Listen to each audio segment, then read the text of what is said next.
Boa noite, boa noite. Oi, Márcia. Nossa, que bom, de Nova York.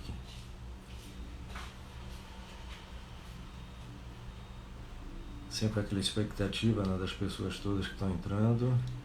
Hoje a gente vai conversar com a Carla Osório, que é uma galerista de Brasília, muito enturmada com a arte contemporânea, eh, várias, vamos dizer assim, frentes, desde o colecionismo até a galeria agora. Vocês vão ver toda essa carreira que ela fez, como eu também largou o emprego formal que tinha como advogada do Tribunal de Contas, no Ministério, e veio para esse mundo da arte, né? Então acho que isso vai ser bem interessante da gente trocar ideias. E Carla é a nossa madrinha, vocês vão entender depois por que ela é a nossa madrinha também. Vamos ver se ela entra. Acho que ela já entrou.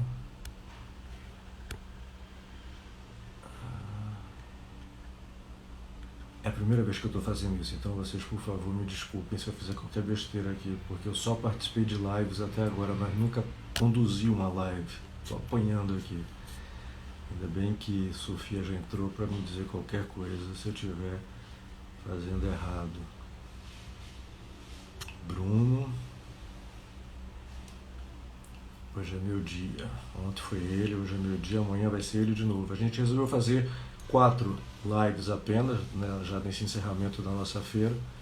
E daí dividimos o papel de entrevistador entre nós dois.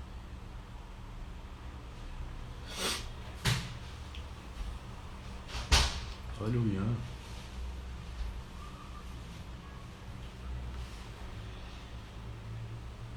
Quem mais? Tiziana. Nossa, um monte de amigo entrando. Olha, é um sucesso mesmo essa coisa dessas lives, né? Todo mundo entrando, um monte de amigo. É bom a gente bater papo.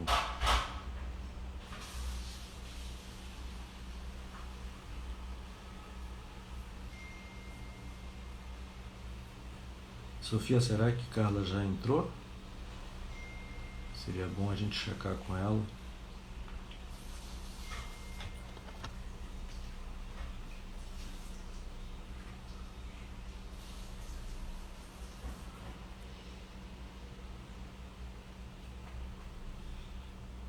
Ok.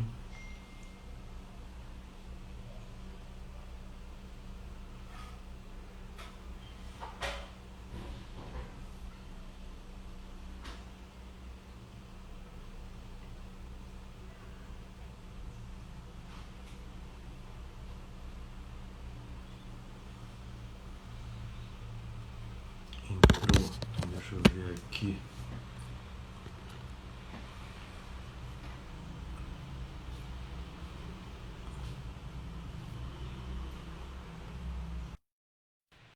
Acabou de entrar.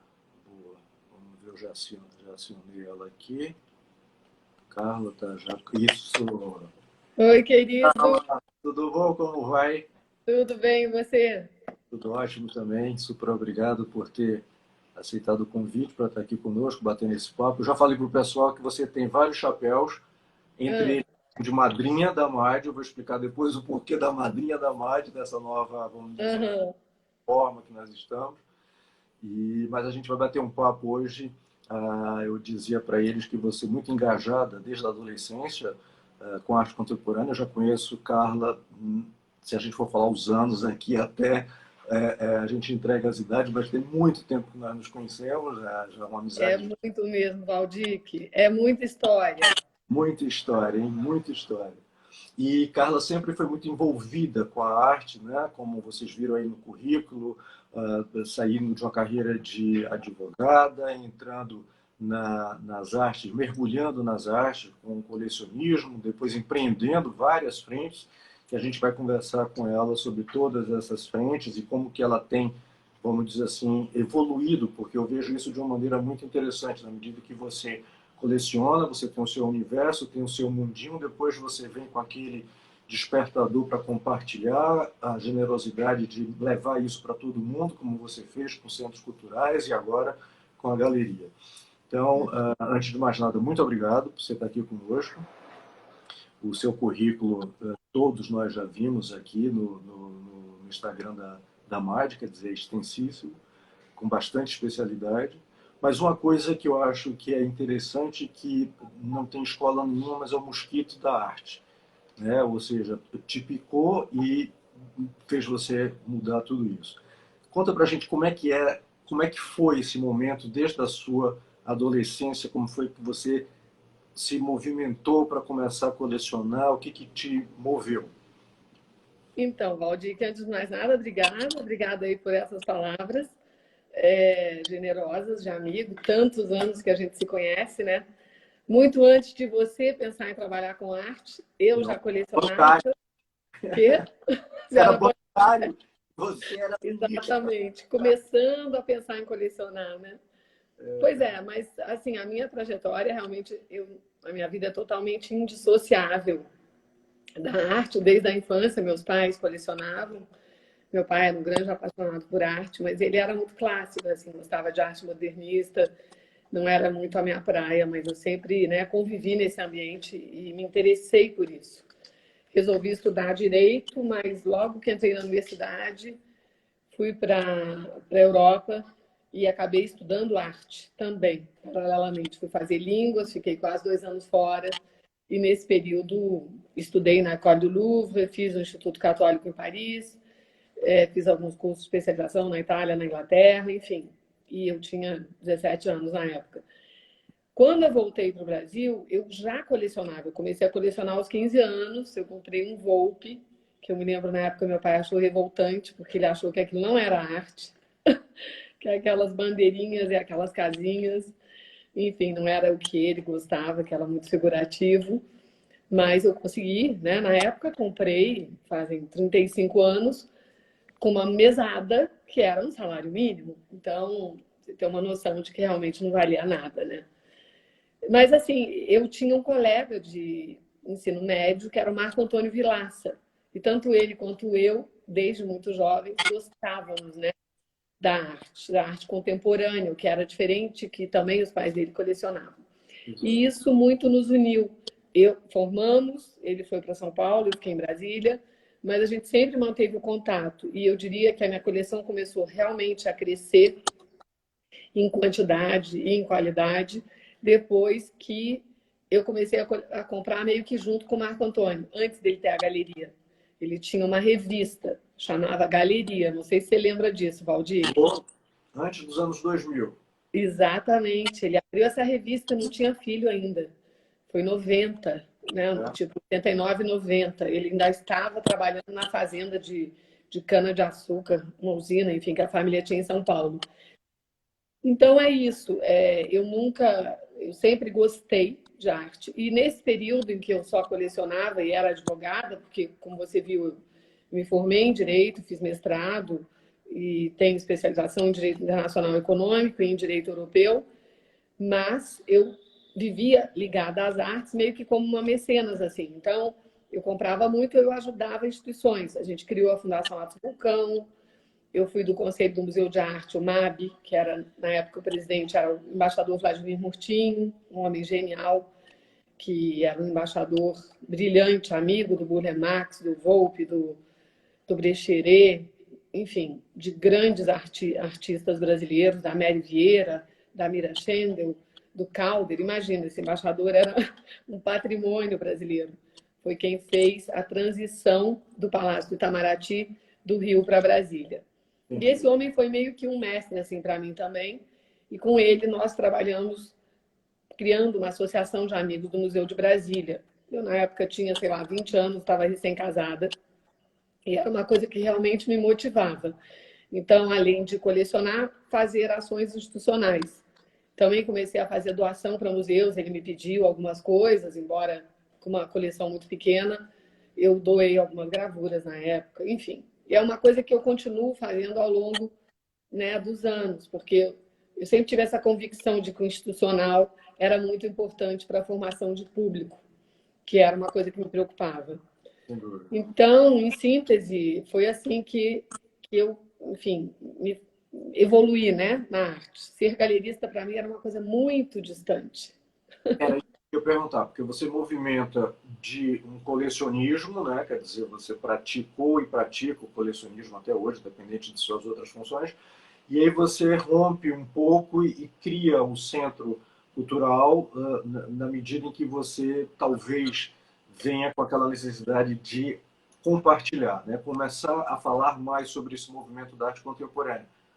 Isso na verdade aconteceu porque eu não tinha filhos e eu tive filhos muito tarde, com 13 anos de casada só.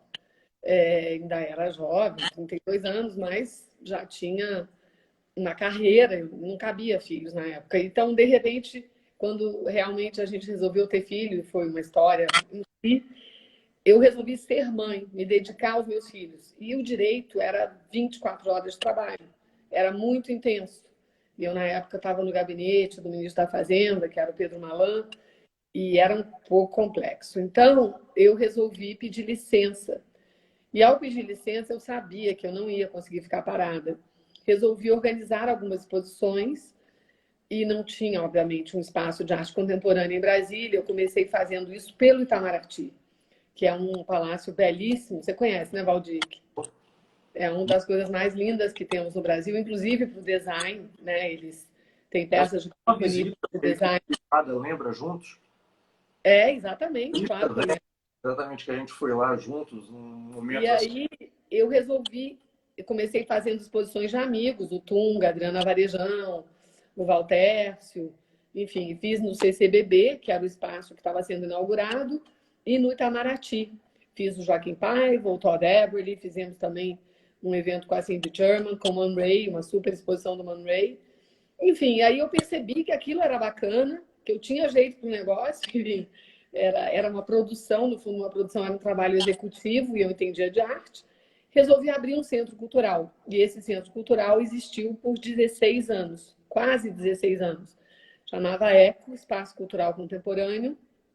E lá eu pude, né, exercer tanto esse papel de gestora, de diretora de um centro cultural, mas também fiz curadoria em vários momentos e participei em colaboração com curadores, na época, jovens curadores, isso tem 20 anos, 21 anos que o centro abriu. O Paulo Reckenhoff fez curadoria, Lígia Canongia, Moacir dos Anjos, Agnaldo Farias, Kátia Canton, muitos outros.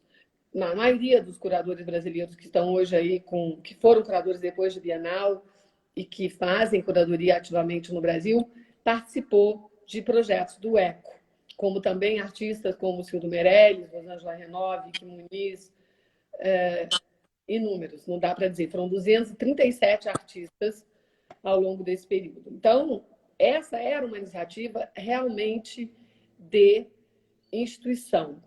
E era muito difícil manter, porque era uma coisa que dependia de patrocínio. A lei de incentivo foi o que manteve vivo esse projeto. Você percebe isso ao fazer o MAD, né, Valdir? Que a gente depende dos patrocínios. E, por outro lado, esses patrocínios são fundamentais, né, para a formação de público. Exatamente. É uma questão de você sentir apoiado, porque, infelizmente, nesse país a gente precisa de ter esse apoio mais forte, que é o braço financeiro, para que a gente possa levar a cultura, que a gente possa disseminar a cultura de uma forma, vamos dizer assim, democrática, né? Exatamente. E a preocupação do ECO era justamente essa, tanto que nós tivemos um projeto educativo que virou uma referência. Foi o primeiro projeto educativo no centro cultural a ter, por exemplo, legendas em braille. Nós tínhamos monitores cegos, nós tínhamos uma oficina de acessibilidade que recebia todo tipo de deficiente. Nós, inclusive, fizemos um projeto com a Funarte que chamava O que é Normal, que foi um lindo projeto, com curadoria independente também, que lidava com arte em todas as manifestações, também usando artistas que ou eram deficientes ou tratavam da questão da deficiência, né? Seja a cegueira, a mobilidade, a surdez, enfim, foi maravilhoso. E o ECO foi pioneiro nisso também. Então, mudar para ser galerista foi um passo muito diferente para mim. porque, assim, em termos, vamos dizer assim, de motivação, você entrar no caminho do... sair do mecenas e entrar realmente no caminho do comércio, né? Na parte, vamos dizer assim, galerista, mercado, né? Formar mercado. Porque o galerista Eu resolvi fazer isso por duas razões. Primeiro, porque eu quis voltar ao ministério, eu fiquei 11 anos afastada para me aposentar, porque eu já tinha uma carreira de muitos anos. Eu falei, né, eu não vou desperdiçar isso, foram 15 anos na ativa e mais 10 de licença. Então, eu voltei. E para voltar, eu senti que haveria um conflito de interesses em eu manter a direção do espaço, que dependia de patrocínios e, claro, num alto escalão do Ministério da Fazenda seria muito mais fácil para mim. Então, eu saí da direção do ECO. A minha irmã ficou, porque ela estava chegando dos Estados Unidos e era da área do marketing, com mais uma equipe de pessoas. Nós já tínhamos uma captação por 2 anos, que garantia a programação também do espaço, mas eles perceberam o desafio. Era muito difícil, Valdir. Para ser sincera, hoje, pensando em retrospecto, eu nem sei como eu conseguia de 6 a 7 milhões por ano para manter um espaço que recebia entre 500 e 600 pessoas por dia. Era muito difícil, porque, né, não era um banco por trás, não era uma grande instituição, mas deu certo. E aí eu quis, quando eu percebi que eles não iam conseguir os patrocínios, eu resolvi que eu ia abrir um gabinete de arte, chamava, ia tentar vender arte e eu mesma manter o eco. E foi assim que a galeria começou. E eu fiz isso e deu muito certo. Eu vendia muito e com o resultado da venda eu não tinha lucro e nem participava de feira. Eu pagava as despesas do eco. Durante 2 anos e meio eu percebi que não valia a pena, que era melhor eu virar a galeria full time e colocar meus artistas nas feiras, nos museus. E aí resolvi que seria essa a minha opção. Era a única coisa que eu nunca tinha feito. E eu também colecionava design, né? Inclusive, eu cheguei a mostrar no Eco várias coisas de design. Sempre me interessou justamente o foco do que você faz, que é o design colecionável. E aí foi isso. Eu então resolvi que abriria a galeria e abri em 2015. Faz agora 5 anos. E vou te confessar que eu acho que eu nasci para isso. Eu estou adorando. é muito bom a gente fazer o que a gente gosta, né? Nossa, nem... Eu digo que a gente, às vezes, não ganha a fortuna que merece, mas é muito mais feliz do que qualquer outra coisa. Muito mais.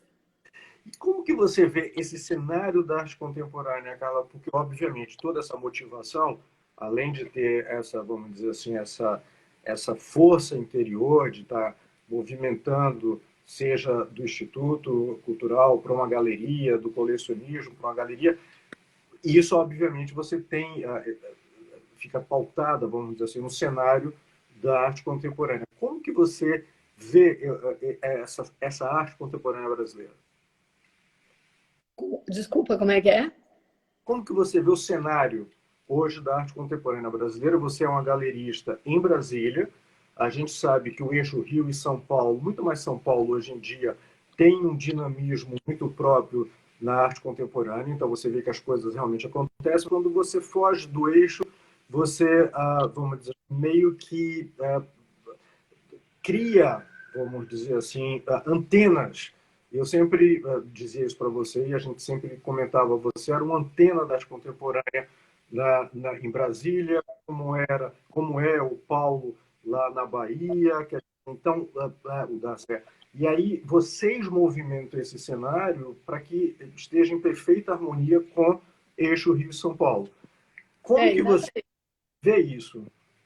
Na verdade, é o seguinte, Brasília, quer dizer, por que eu resolvi, inclusive durante todos os anos em que o ECO existiu, o meu desafio era a formação de público, porque eu acho que qualquer pessoa que tivesse, e houveram algumas galerias em Brasília, naquela época, estava fadado a não sobreviver se vendesse arte contemporânea, porque não havia público. Entendeu? Até hoje, o colecionismo de arte contemporânea em Brasília é muito limitado. Então, quando você me pergunta como é que é o cenário da arte contemporânea hoje em Brasília, ele ainda é limitado. Poucos colecionadores realmente importantes, poucas pessoas, digamos assim, levando isso a sério, ou se dedicando por paixão realmente ao colecionismo de arte contemporânea. Por isso, o meu foco de atuação sempre foi muito nacional e internacional. Apesar da galeria ser aqui, eu tenho um escritório em São Paulo e é onde, né, eu sempre circulei por várias razões pessoais e profissionais e continuo. Então, eu te digo que o meu maior mercado não é Brasília, ele é em várias cidades brasileiras e também no exterior. E também por isso, pela minha experiência como colecionadora, eu foquei muito a galeria para o mercado internacional. Então, desde o início, eu resolvi participar de feiras internacionais, inclusive participei do Design Miami no ano passado, porque eu represento alguns artistas, mas um em específico, que é também um designer de móveis, que é um Exatamente, era isso que eu artista do ia. Suriname. Uhum.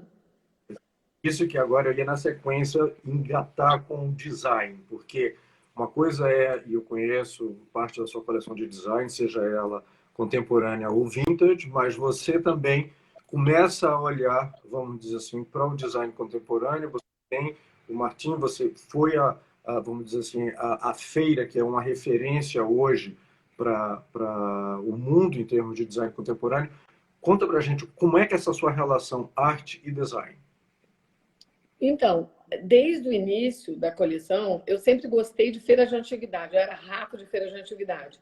E o que me interessava era o moderno, né? O modernismo. Então, todo mobiliário brasileiro modernista, a gente ficava correndo atrás, né? De Tenreiro e Sérgio Bernardes, enfim, coisas que eram importantes para a gente. E corria também atrás dos jovens designers. Quer dizer, na época, eu me lembro que eu comprei uma lâmpada e uma cesta dos irmãos Campana, assim, no início, antes deles estarem fazendo cadeira, entendeu?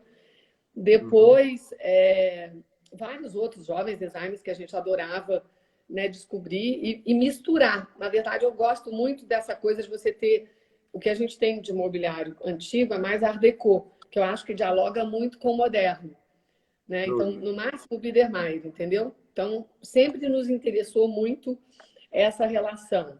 E eu acho que o diálogo entre o mobiliário moderno, sobretudo, e a arte contemporânea, ele é perfeito, né, Valdir?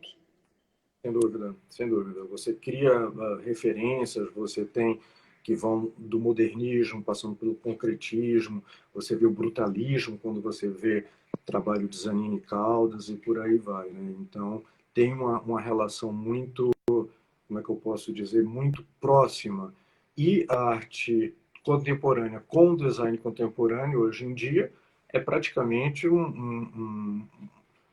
vamos dizer assim, um único caminho. Você vê que colecionadores de arte, apesar de ter, vamos dizer assim, todas as suas paredes lotadas de trabalhos que são contempláveis, né, que você contempla, começam também a querer ter móveis colecionáveis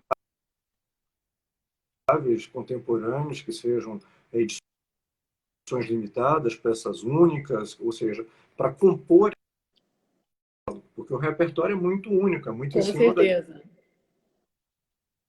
criatividade, é muito em cima do conceito, né, que você uma função no caso que estava entrando, quer dizer, a Carla, nesse momento que nós estamos vivendo, que é esse momento atípico no planeta, estava se preparando para participar de arte aqui em São Paulo, em abril. Obviamente, como essa feira de arte também parou, né, no meio do caminho. Alô? Será que eu... Oi, tá dando um bloqueio na sua voz, Valdir. Valdir. Agora voltou. Valdir? Voltou? Voltou. Voltou Agora... um pouquinho, mas eu entendi. Voltei agora? É da Not Cancel, né? Perdeu. Voltou. Nossa, está muito complicado, né, essas coisas. Essa internet hoje eu fui vítima também. Teve uma live à tarde que caiu. É. Então, como eu estava dizendo, quer dizer, com esse espírito inquieto que nós já notamos e sempre de descobrir coisas novas, etc. e tal, no momento em que os eventos físicos e a feira para a qual você se preparava não ia sair fisicamente, você automaticamente correu e trouxe uma solução para o cenário contemporâneo brasileiro quando você traz a parceria com a Not Cancelled. E eu disse que você é a nossa exatamente. Então, e você traz a gente para o design também, mas aí isso a gente vai falar depois. Conta para a gente como foi essa descoberta da Not Cancelled. então, isso foi porque nesse período de pandemia, né, que todas essas dificuldades assolaram todas as áreas, nós criamos um grupo, foi a solidariedade, eu diria, que mudou o mercado da arte. Isso claramente ficou provado. Nós criamos um grupo chamado Partilha e também a ABACT, a Associação das Galerias, se mobilizou muito, né, em defesa de todas, justamente quando tivemos esse episódio de uma feira que foi cancelada em abril. Mas aí o que aconteceu é que, no contexto da partilha, nós começamos a desenvolver atividades solidariamente para movimentar as galerias. E deu super certo. E no primeiro mês foi um desconto, uma bonificação alta para colecionador. E no segundo mês eu tive essa ideia de pensar uma feira num novo formato. Fiz uma grande pesquisa, porque eu comecei a fazer uns cursos também online. Fiz um curso da Christie's. E esse curso, nós estudamos plataformas de solidariedade que já existiam ou que iam existir. E aí eu trouxe a Not Cancelled. Inclusive, o próprio professor não conhecia, porque a Not Cancelled surgiu em abril, né? Você viu. A primeira feira que eles fizeram foi em Viena, no dia 2 de abril ou 12 de abril. Quer dizer, era muito recente. Exato. E eu liguei para eles, na maior cara de pau. Falei, olha, sou brasileira e tal, quero fazer uma feira. E foi a maior feira que eles tinham feito até então. Vocês agora bateram um recorde. Continua sendo o Brasil, né? E foi super bacana. Nós reunimos 53 feiras, 53 galerias, desculpa, inclusive as maiores brasileiras, a Luz Estrina, a Fortes, a Triângulo, a Luciana Brito, enfim, a Raquel, várias participaram. E foi uma coisa interessantíssima, as pequenas, médias e grandes, todas com a mesma visibilidade naquela ação que durou um mês. E foi muito, muito engajador e deu uma visibilidade grande, internacional. Eu acho que para a maioria das galerias, ainda aquelas que não venderam, enfim, se projetaram e lucraram com essa visibilidade. Então, foi muito, muito bom ter feito isso. E na época, né, nós conversamos, você falou dos seus desafios, e eu fiz questão de te apresentar. Eu falei, Valdir, vai lá, faz a Not Cancelled Design. Para eles também foi uma super novidade, porque eles nunca imaginaram, né, fazer uma feira, e eles estão super satisfeitos.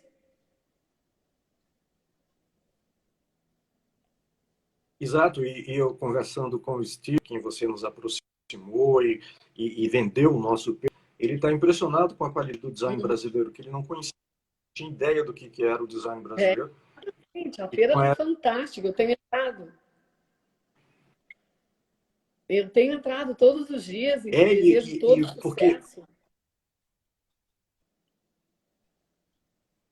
O que é bacana na feira é que foi o ponto que você pegou, que obviamente, o lado comercial fica para as galerias, fica para os designers, mas a feira, a coordenação da feira, há um espírito de colaboração entre pessoas, há um espírito de solidariedade entre as pessoas, porque, na realidade, existem limites em que você não paga nada para participar. Se você vier com uma X quantidade de peças, isso é um conceito que move, vamos dizer assim, todo o projeto, né? Os meninos lá em Viena, eles são muito, muito corretos quando eles têm esse pensamento, não é? É uma plataforma para compartilhar e não para poder fazer dinheiro em cima.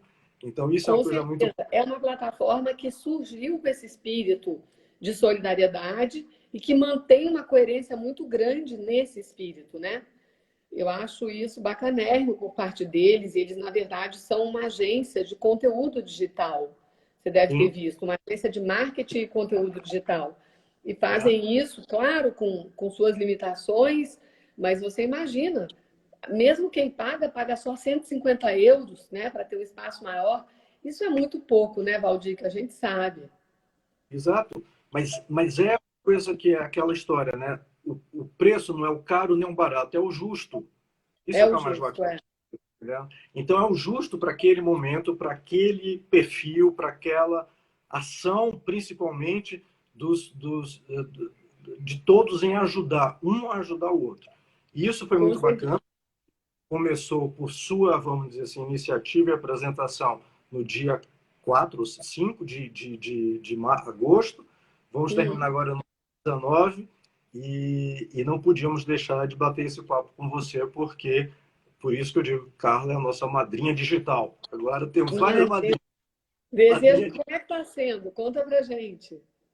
Olha, a repercussão está sendo muito boa. Acho que aquilo que você colocou no primeiro momento logo para mim, que eu acho que os designers estão tendo a possibilidade de se mostrar no mercado internacional de uma maneira completamente aberta, de uma maneira completamente, vamos dizer assim, sem barreiras, né? E os meninos lá da Not Cancel, da agência da Treat, entusiasmados porque eles conseguem vamos dizer assim, a cada momento que eles fazem esses exemplos de projetos, dar conta do mercado. Então, quando você fez o Brasil nas galerias, foi a maior que ele tinha, com expositores, 56. Conosco agora somos quase 70 ou 70 e poucos, eu não me lembro bem o número. Então, eles já se prepararam, eles estão investindo nessa plataforma, porque o que o futuro nos traz, além da certeza de uma incerteza que nós temos, é que os eventos físicos, muito provavelmente, vão ser híbridos. Eles vão ter que ser físicos e virtuais, porque hoje o decentral, como eles chamam, né? Ou seja, hoje você vai ter de ter esse pensamento, seja para expor, seja para frequentar e comprar. Então, eu acho que esse tipo de coisa, para a arte contemporânea com você, para o design que a MAD está fazendo, juntamente com o Bruno e o Elcio, que são os meus sócios, quer dizer, essa força que a gente está movendo em conjunto, eu acho que mostra um espírito de união muito bacana. Eu acho que é isso. Estão pedindo para divulgar. A plataforma é Not Cancelled. Bruno, Sofia, se puder escrever, eu agradeço. /MAD. É uma plataforma austríaca. Notcancel.art, né? .art. Notcancel.art e /MAD, que é o que nós estamos participando hoje. Então, eu acho que isso, vamos dizer assim, é interessante porque vocês entram, vocês falam diretamente com os designers ou com os artistas, vocês negociam diretamente com os designers ou com os artistas. Nós estamos aqui, aí o Bruno colocou agora, a Sofia também. Nós estamos aqui justamente para facilitar isso. E, como Carla comentou, não existe nenhum ganho comercial. Isso é que é mais bacana. É uma ação onde todo mundo ajuda todo mundo. E quem ganha é o designer quando ele vende ou no intangível quando ele se mostra numa plataforma dessa internacional, né? Eu acho que isso aqui exatamente, Valdir. E eu acho que é o que a gente vê por aí. Vocês vão acabar sendo, nós como Brasil, né, fomos a plataforma que mais deu, digamos assim, que fez os maiores eventos dele, e estão acabando inspirando a fazer também, vocês, mais outros eventos de design, porque vocês foram pioneiros nisso na plataforma.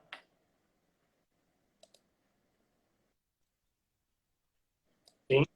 Né, Valdir? E eu acho que, John, não. Vocês me ouvem? Sim, está travando um pouquinho, mas está voltando. Agora está voltando. O que eu acho é que eu dar um exemplo de união, de criatividade, quer dizer, todos esses criativos unidos, quer dizer, todos eles imbuídos da força para o design brasileiro, brasileira.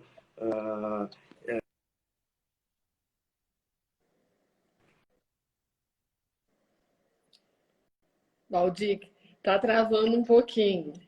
Eu acho que os horários, acho que eu estou vendo, acho que deve ter umas 15 áreas, né? Nem sei. Está tudo muito difícil essa internet.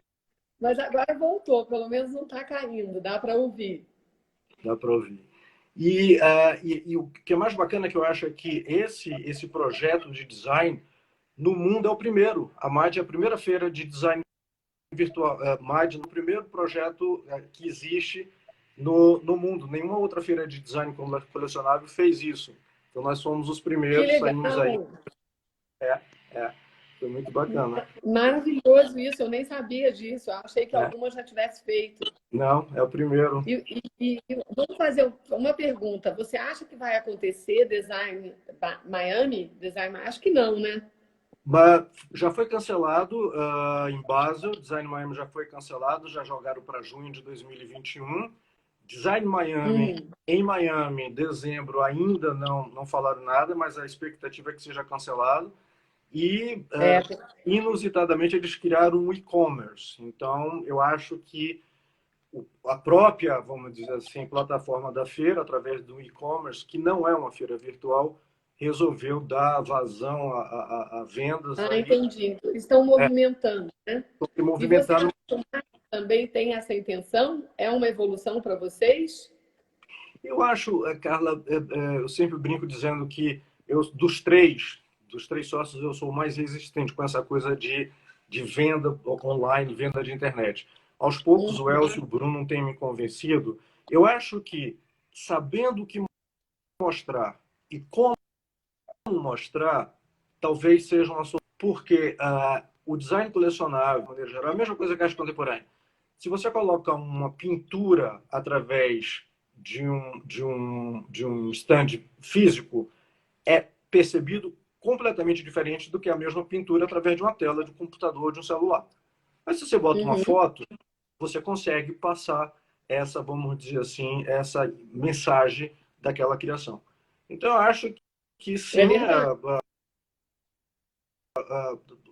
o mundo nos mostra que tal a gente tenha de se mover. É verdade, Valdir, que na área do design especificamente, né? Para arte contemporânea nem se fala, mas na área do design também, nós somos muito, tem muita qualidade, né? Isso gera uma projeção por mérito mesmo.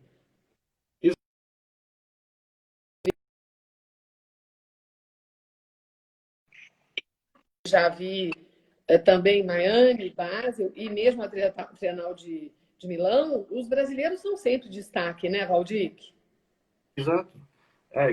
O Brasil tem uma força muito grande para o design colecionável, para o design artesanal, autoral, e eu acho que isso é uma das coisas que a gente consegue levar. E a bênção à nossa madrinha por ter nos ajudado a mostrar isso de uma maneira muito, muito bacana. Né?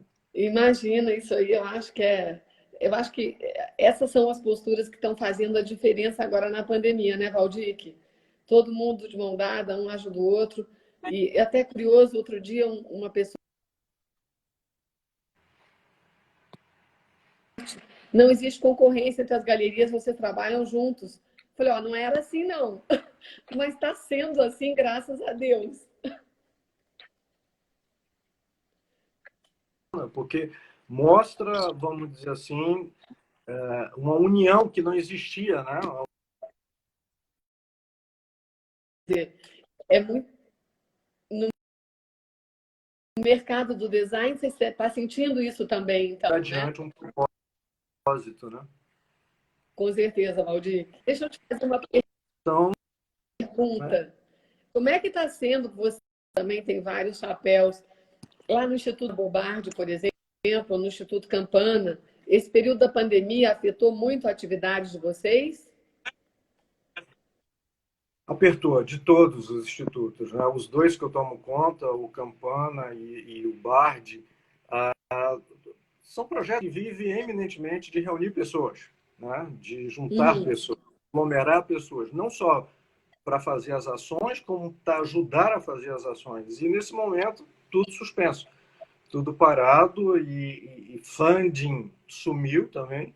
Então, obviamente que todos os dois eu tive de readequar à realidade brasileira.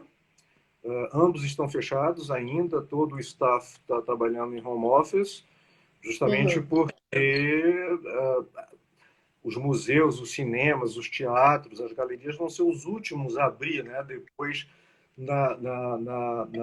vamos dizer assim, na linha amarelo, na linha verde que eles dizem. Então, foram os primeiros da agora em São Paulo.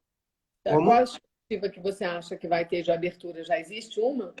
Eu tinha setembro como uma estimativa, Carla, mas até agora a gente não recebeu nenhuma informação do governo, entendeu? Uhum. Então, eu já não estou apostando tanto que em setembro a gente volte. O Rio, como nós temos agora uma exposição do Instituto Campana, que é a exposição dos Campana lá no MAN do Rio, já está se preparando para voltar no dia 5 de setembro. Ele já Uau, recebeu... jura? Que boa notícia! O MAN já está se preparando, o staff começa a trabalhar no dia 27, se eu não me engano, Então a exposição reabre. A exposição tem tudo para reabrir agora, em início de setembro. Nós já estamos trabalhando para justamente reabrir a exposição, que, de novo, falar de design colecionável e não falar de Campana é, vamos dizer assim, jogar pedra na cruz, porque tudo que a gente sabe nesse país vem de Campana. Então fica aqui o convite, em reabrindo no dia 5 de setembro, vai até o dia 10 de janeiro. Isso a gente já tem como, vamos dizer assim, data definida de fechamento. 10 de janeiro. Então, vale a pena uma ida ao Rio, quando tudo melhorar, para que a gente possa ver a exposição que, com certeza, que realmente até recebi um comunicado das meninas. Está belíssima.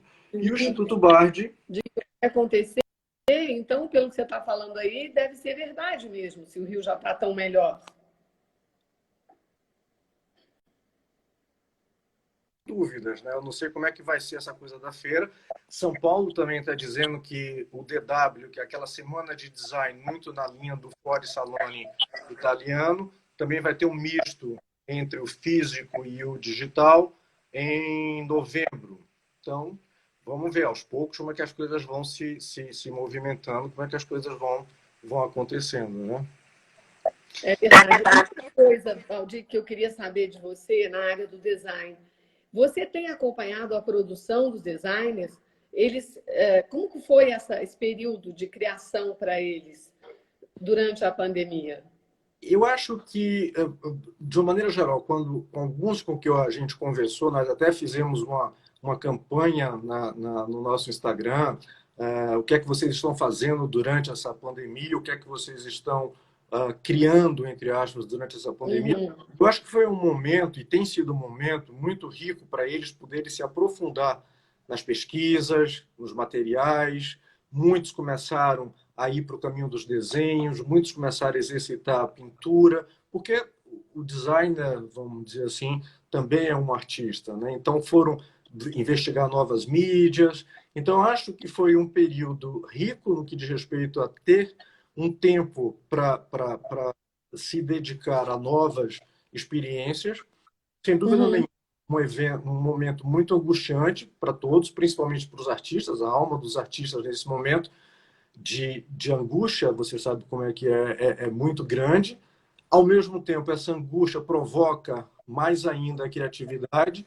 Então, acho que, no geral, de uma maneira muito assim, bem genérica, tem sido um momento enriquecedor. Tanto que, quando a gente provocou os nossos expositores a participar da Not Cancel, nós tivemos essa adesão em uma semana, desses 70 nomes. Foi mais ou menos como aconteceu na Feira de Arte, porque é isso, né? Tá todo mundo sedento, todo mundo também querendo retomar o convívio. E se a forma de retomar o convívio hoje é essa, né? É você se identificar com plataformas digitais. Eu, por exemplo, você me fez essa pergunta no início, eu era zero plataforma digital. Inclusive, o site da galeria ainda é muito fraco.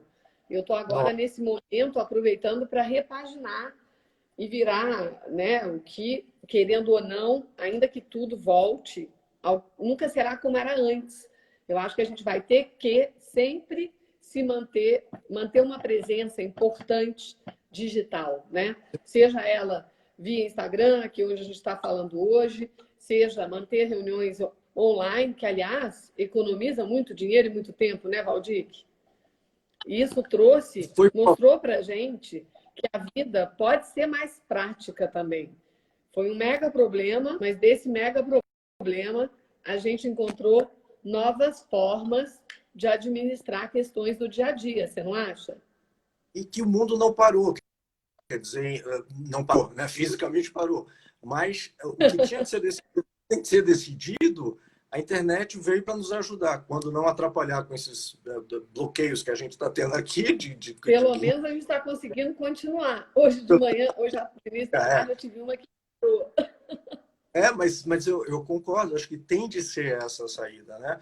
Mas eu também, eu ainda me acho um zero em tecnologia, brinco, o Bruno, meu sócio aqui, pra você ter ideia, eu era completamente PC até uns 4, 5 anos atrás, quando ele me forçou a comprar um MacBook, porque o meu tudo era bancário, o bancário só trabalha com PC. E Não, ele eu que não me tenho forçou. Mac até hoje. Você acha que é a solução? Nem porque eu ganhei. Essa solução através de incentivo do meu sócio. Então, eu já Mac, entrei no universo. Então, isso acho que vai ser bacana, porque vai mostrar que talvez a gente não precise estar viajando tanto para poder fazer feiras fora. A gente pode fazer todas elas sem barreira nenhuma, só com a internet, né? Com certeza, com certeza. É. E mesmo assim, eu, por exemplo, eu não passava uma semana sem fazer, no mínimo, 2 viagens. É. Rio, São Paulo e o exterior, pelo menos uma vez por mês. É. Certamente eu não vou retomar essa rotina, não vai ser necessário e nem possível, eu acho. Não, nem necessário nem possível. A gente, vamos dizer assim, hoje eu tenho um amigo meu que disse que estava vindo para São Paulo na próxima semana. Eu fiz, nossa, você já vai entrar no avião? Quer dizer, você tem coragem de entrar no avião. Que ousadia, né? É um Eu tenho medo, se eu te confesso que eu fico hesitando, assim, o que Não, eu vou fazer, quando é que eu vou? Eu tenho um apartamento em São Paulo, você sabe, né? eu sei. Que é inclusive onde eu tenho um home office da galeria. Eu tenho lá uma série de acervo e tal, e recebo pessoas, é ótimo, por sinal. Tenho que te levar lá um dia, acho que você não foi ainda, né, Valdir? Não, no novo não. Daí, tá me devendo uma visita. E eu não fui. Vai fazer 5 meses que eu não vou lá. Não, nem falha. Eu estou morrendo de medo dessa reabertura no Rio de Janeiro. Em setembro, eu estou morrendo de medo que eu não precise ir para essa reabertura. Você pensar bem, 5 meses, Valdir, que é metade do ano. E a gente está aí com um ano prestes a acabar. Querendo ou não, nós estamos em agosto, meio de agosto.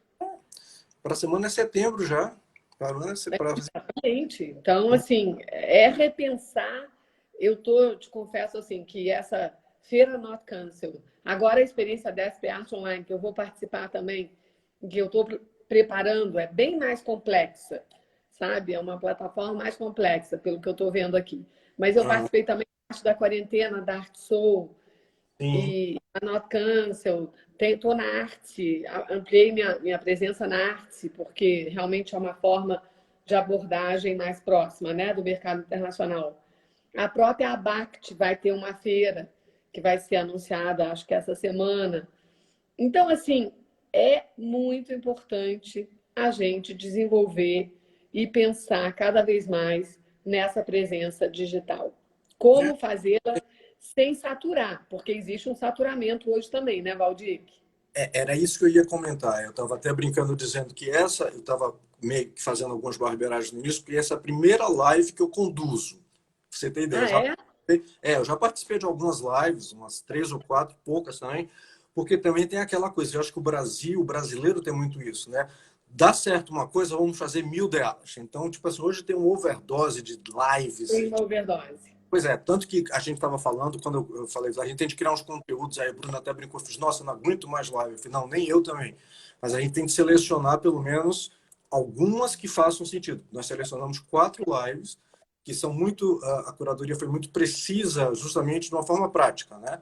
É falar de importação para os designers, é falar de arte, design, com você, é falar, amanhã nós vamos falar com um estúdio de design que começou também a criar uma plataforma para vender a sua produção. E no domingo a gente termina com falar sobre produção de eventos. E como é que vai ser agora essa produção de eventos do físico para o digital? Também vai ter de ter uma certa produção. Então, são 4 assuntos que nós resolvemos escolher, que, de certa forma, vai trazer aí um pensamento, não vai trazer nenhuma conclusão no sentido de que ninguém sabe o que realmente vem pela frente, mas pelo menos alguns pensamentos que a gente gosta, que essa é mais que uma missão do MAD, que é de provocar sempre um pensamento, provocar sempre um diálogo entre as pessoas, né? Porque... Com certeza. Agora, nessa relação também direta da arte com o design, eu queria comentar com você, eu justamente como sempre gostei dos dois assuntos, infelizmente represento alguns artistas que estão ali em linha limítrofe entre os dois. Então, esse que eu mostrei em Design Miami, Roland Gebhardt, é um artista do Suriname. Você chegou a ver o trabalho dele? É um minimalista que Minimalista, tem eu vi. 81 anos. Ele foi assistente do Donald Judge e, na Olha, época, começou a fazer mobiliário. Lembra que o Donald Judge fazia justamente cadeira, ela. né? É, E ele faz até hoje, tem 81 anos, produz. E eu vou, inclusive, mostrar agora na SP Art um dos objetos de design recentes dele. E tem também o Galeno, que é um artista que eu adoro, um artista negro, que eu represento sim, há muitos anos, desde que a galeria abriu, né, que eu coleciono há quase 30, e que eu admiro muito, e que faz design de mobiliário. Você lembra que eu cheguei a te mostrar alguns anos atrás? isso, você me mandou. E design de mobiliário, assim, super apurado, mas com esse olhar do artista, que é diferente, né? Eles não pensam, por exemplo, nunca em fazer uma linha de produção, entendeu? A ideia é realmente só o design colecionável, com pouquíssimas peças. E aí eu queria fazer uma pergunta também para você sobre isso. Como que você vê hoje, você que é super experiente nisso, esse mercado do design colecionável, de pouquíssimas exclusivas peças no Brasil? Eu acho que, e aí talvez esse momento corrobore e ratifique muito esse meu pensamento. Eu acho que, se você for reparar, em tudo na vida nós já consumimos o que podíamos consumir. Nós já temos tudo. O Uhum, móvel, luminária, a roupa, tudo. Você só é provocado a consumir quando você tem o fator emoção, quando você tem uhum, relação de empatia com aquele produto que você vai querer comprar e, obviamente, com toda a mágica que se transforma efetivamente numa compra. O design uhum, colecionável, porque o design colecionável ele segue a linha muito dos múltiplos das esculturas, né, as uhum, limitações. Essa limitação de peça ela se dá pelo material, então a própria escolha do material que os designers trazem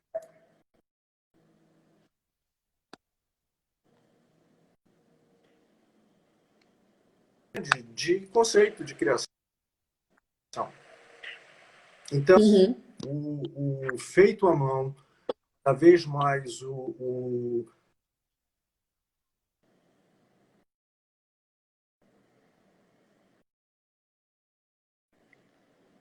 Mudo. já era isso, eu já Voltou. achava que já era quando você falava, mas vamos dizer assim, vamos dizer assim, energia de criação na peça mostrada através do material, onde você passa a ter, vamos dizer, parte do design dentro da sua casa.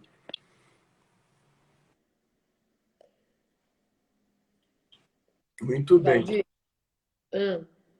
ficou um pouquinho mudo, eu não consegui te ouvir aí no final. Quando eu falava justamente dessa relação do objeto criação, onde você tem, vamos dizer assim, a emoção, conceito, né, que você vê dentro daquele objeto. Então você não está falando de uma cadeira, você está falando de uma obra de arte que, por sua vez, tem a função de sentar. Você pode sentar, porque ela tem todo um lado escultórico, tem todo um lado, vamos dizer assim, estético Uhum, que é presente no primeiro momento, né? E isso, uma rápida comparação, a gente falava nos anos 80 que a forma seguia a função, você tinha uma cadeira feita para sentar, você tinha uma cama feita para dormir, você tinha uma mesa pronta para comer. Hoje em dia, não. Hoje em dia, os materiais seguem a função. Quer dizer, os materiais, a experimentação, a forma com que os designers criam, estão toda hora botando ali um conceito, uma emoção dentro daquela peça, contando uma história na criação daquela peça faz, vamos dizer assim, todo o sentido de sair do design industrial e entrar no design colecionável, no design autoral, no design artesanal. Eu acho que uhum, isso é um caminho que talvez agora, nessa expectativa que todos nós vamos ter de ter um consumo mais consciente, talvez agora seja mais valorizado essa coisa das poucas peças ou das peças únicas, das peças feitas com a mão, das peças que contam uma história verdadeira, aonde o designer está ali colocando o seu ofício à prova e à mostra para todos, né? Não, eu também concordo. E uma coisa, você falou aí, né, da exposição de design dos Campana no Museu de Arte Moderna do Rio. Isso também é um rumo que no mundo inteiro mudou, né, nos últimos anos. Exato. Estão se abrindo nos grandes museus, o design é mostrado com o status das maiores obras de arte, né? A fronteira hoje ela é inexistente, ela é completamente complementar. O diálogo é presente nos dois lados. E Uhum. muitos designers são artistas. A gente ainda tem um pouco de ranço porque os artistas não querem ser considerados designers. Eles fazem algumas coisas no universo do design, mas eles continuam sendo artistas. Já os É. designers não. Os designers sabem migrar isso de uma maneira muito rápida e muito dinâmica. Tomara que um dia os artistas também tenham esses chapéus para experimentar. Mas você sabe que eu tenho sentido isso. Muitos dos artistas, não só que eu represento, mas que eu conheço e alguns que eu coleciono, têm produzido, e com orgulho e querendo difundir isso, com obras de design com finalidades práticas, né? Sejam, sei lá, pasta, caixa, sabe? Não exatamente mobiliário, mas adornos, sobretudo, objetos. E estão orgulhosíssimos disso. E se sentindo. E não é que considerem isso uma arte menor, entendeu? Não. Incluem Teve a isso Adriana como Azulejo, fez aquela coleção dos azulejos das plantas amazônicas. da É Adriana Varejão. exatamente, entendeu? Que serve para revestir qualquer parede, qualquer banco. Em próprio Iotim, ela revestiu os bancos do pavilhão dela. E eu acho que esses bancos são vendidos, né, enquanto tal, pela própria galeria. Os azulejos são vendidos. Você manda fazer o banco e faz. Tem colecionadores que fizeram cubos para mesa. Dizer, a Márcia Grostein, lá de Nova York, ela já aderiu ao caminho do design também. Aliás, ela tem uma faz muito bonitas, a Márcia. Uhum. É verdade. Não, eu acho que isso é sensacional. Uma coisa que eu queria também saber de você, eu sei que o Instituto Europeu do Design dá cursos, né, em São Paulo, fez até alguns aqui em Brasília, e isso também eu acho que tem sido uma evolução. Eu acho que se provou, vamos dizer assim, acabou aquele mito de dizer que a aula online era inferior à aula presencial, né? Eu acho que Uhum. e a facilidade com que as pessoas podem absorver conteúdos através de uma tela de computador, de telefone, tendo ali a oportunidade de estar com pessoas de altíssimo nível, que estão a 10 milhas do Brasil, isso é fantástico. Então, aumentou absurdamente. Eu acho que, vamos dizer assim, esse caminho dos webinars, eu mesmo tive essa experiência, eu participei, tenho participado de alguns webinars com pessoas importantes, vamos dizer assim, no contexto do design, no contexto da arte de uma maneira geral, que eu jamais teria condições de participar, porque eu teria de ir para esses países onde eles estavam dando seus cursos, né? Então, sim, eu acho que Eu tenho tido a mesma experiência, Valdir, que eu estou adorando. Isso eu acho que é uma das coisas que não devem parar, que não vão parar. A minha dúvida é, quando a gente retoma uma rotina de dia a dia, que sempre foi muito corrida, se a gente vai ter esse tempo de tantas horas, né, diante de um computador para usufruir desses conteúdos digitais que passaram a ser muito melhor do que eram antes, né? isso vai ser aquela prova dos 9, né? Seremos melhores ou seremos piores? É Eu, verdade, Valdir. eu tenho um pensamento que não vale dizer agora, porque nós só temos 1 minuto para terminar. Temos só um minuto, ele já te avisou? Oh, A meu minha Deus. 1 minuto e 44 aqui para terminar. Então, o meu pensamento de seremos melhores ou seremos piores vai ficar para a próxima. Saberemos em breve. Mas, querido, foi muito bom falar com você, muito bom te ver. Muito feliz que deu certo essa ponte aí que eu ajudei vocês merecem. E que bom que a receptividade no mercado foi tão boa.